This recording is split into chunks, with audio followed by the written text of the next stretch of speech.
really bad guy. He's lived hard, that guy. Really hard. Mm-hmm. Completely changed his life around. And so we're going to talk to him tonight at 5 o'clock. You don't want to miss that, an hour with Darryl Strawberry.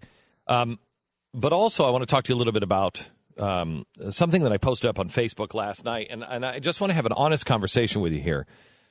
And just do some critical thinking with me and just think out loud with me.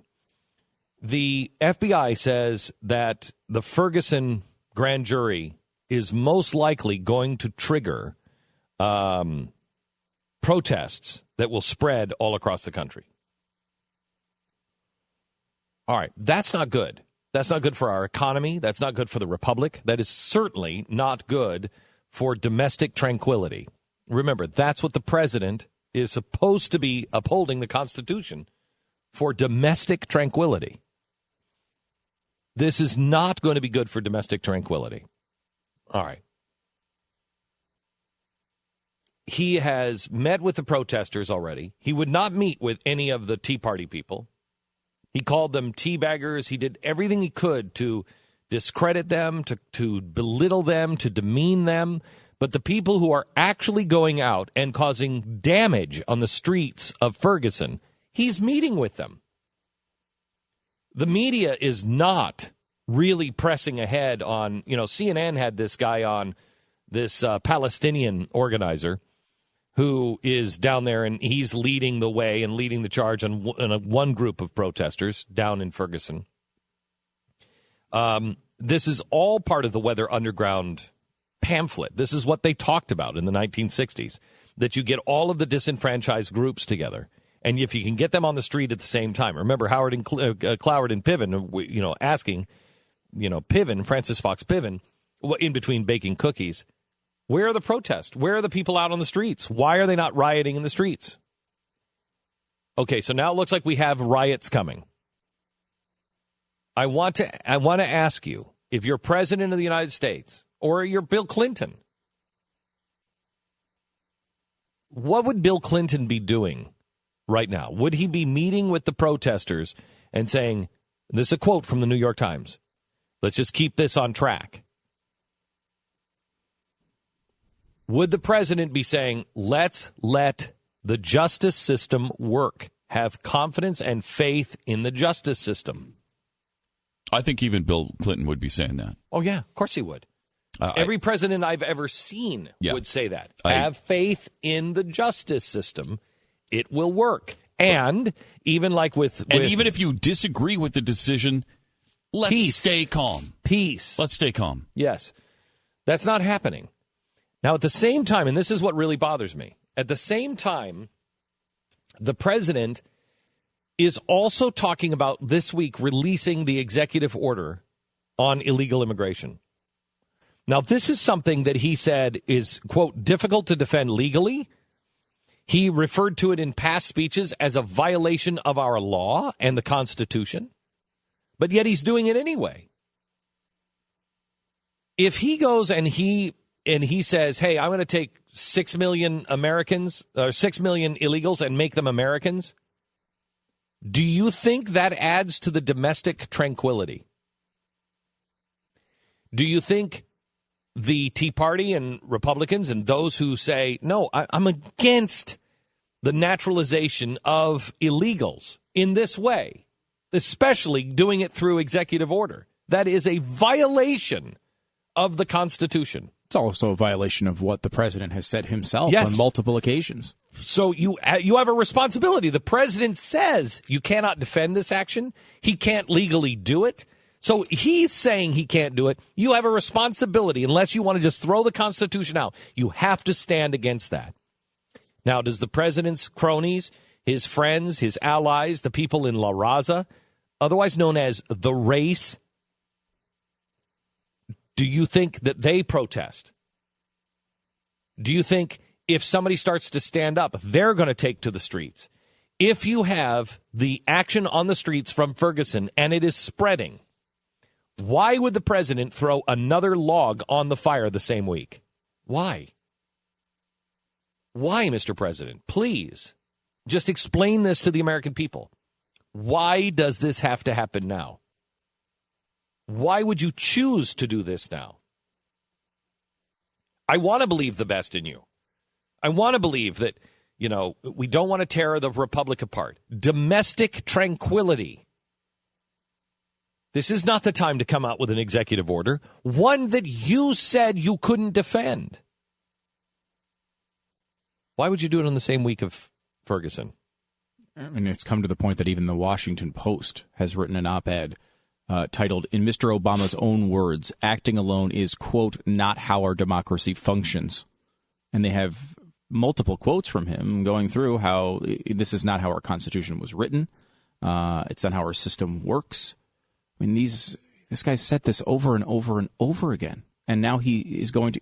And they started off with the nightmare scenario, this terrible idea that Ted Cruz could be president. What if Ted Cruz was president in 2017?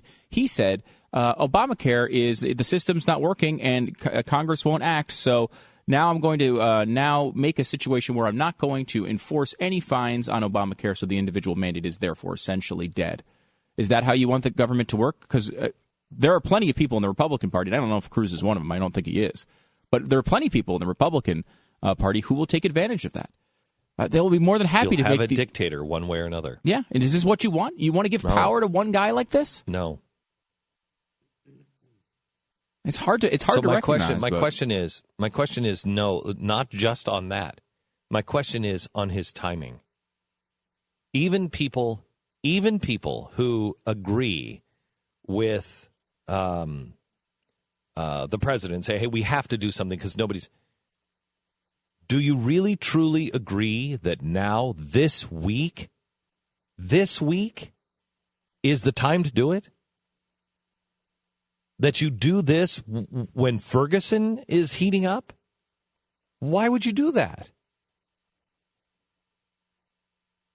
You think that's going to make race relations better? Especially if you believe what you believe, Mr. President. You believe that the right is nothing but a bunch of racists who cling to their God and their guns, and they have antipathy to anybody who is different than them. Those are your words. You believe that, then you believe they're going to take to the streets. I happen to believe it's going to be the La Raza people that are going to take to the streets. But you're going to get pushback. You're going to get political pushback, which will only make them go to the streets even more. Now, why would you do that and couple Ferguson right hand in hand with an executive order on illegal immigration? Unless, and I don't want to believe this, but let's think out loud, unless you're following the playbook of the Weather Underground. Look at one of the guys who's leading this. One of the guys who's leading this in Ferguson, Palestinian. Hello? That is right directly from the Weather Underground. If you look at history, that's the way it happens, guys. That's the way revolution happens. You get a bunch of separate, pissed off people. You get them to do some things that are similar that you can say, yeah, well, I'm kind of with you guys too. And you stir it all up wherever you can. And I know you haven't been wanting to talk too much about politics lately, so take the president out of it for a second. What's the best outcome for a radical activist in Ferguson? It's not for for justice to be served in their eyes. That's not what they want. They're excited if something goes bad to their side, and they're able to come out and say the police are against them, and they're able to start this stuff. This is what they want. The reason why they kind of know this thing, there might be unrest after this, is because the unrest is the goal. It's certainly not justice. It never is. No, they're not even listening to the side. Yeah, they've already said that. Yeah, nobody's listening to. They're not looking for truth. They're looking for their truth. It's like I said with Syracuse or University of Syracuse,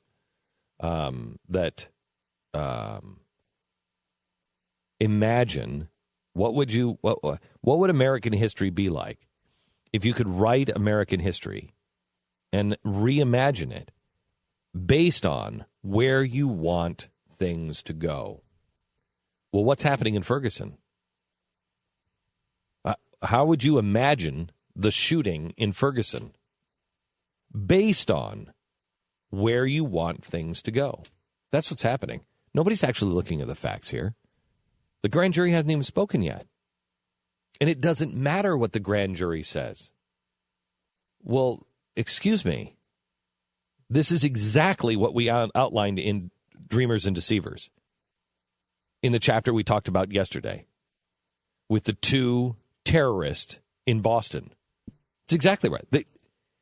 The riots started all over the country, and in fact, all over the world. They used these guys. Now, we've already tried to use the kid in Florida. What was his name? With the Trayvon Martin. Trayvon Martin. Already used him. Now we're using this one. At some point, they're going to find the tripwire. At some point, they're going to find one that will connect, and it'll just overwhelm the system. And then you will have, was it Jesse Jackson or Al Sharpton said you're going to have these all over the country? Who has that as a goal? Who says that on hey, you're going to have these all over the country? Instead of saying, look, these are going to happen all over the country, and be warned. This is not good. This is not good. Where is the person when the Bundy Ranch was going on? We were the ones on the air going, look, I know you're going to disagree with me. This is not the thing. Don't do this. This case is not open and shut. This is not what you think it is. Don't do that. I understand how you feel about the federal land, and I understand how you feel about the land grab and everything else. But this is A, not the case, and B, you don't want to behave that way. You don't want to be having a sniper rifle trained on the back of a federal officer's back. You just don't want to be those people. Where are those people on the left? Where is the media saying that? Look, I understand why you're upset. Where's the president? I understand why you're upset. Yes. Have there been things in the past? Yes. Are there things going on now? Probably. Can we work together to fix it? Yes. Do we have to work within the framework? You don't just flush this all down the toilet. You work within the framework, and we can work together.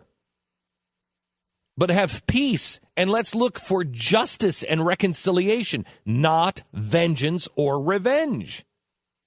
Not out of anger. Where is the president on this? And, correct me if I'm wrong here, but I don't remember a governor in the United States of America declaring a state of emergency over any Tea Party event. Never. Was there ever? And especially in Missouri, where they declared Tea Party and Ron Paul people terrorists. With no evidence. No evidence. We were declared terrorists. And look who's doing this in Ferguson. The FBI has said who they are.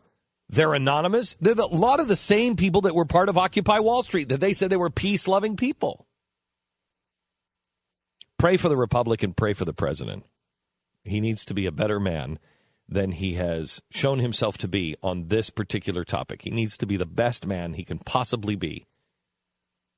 Let's have faith in the miracles of God, because we're going to need a few in the coming days.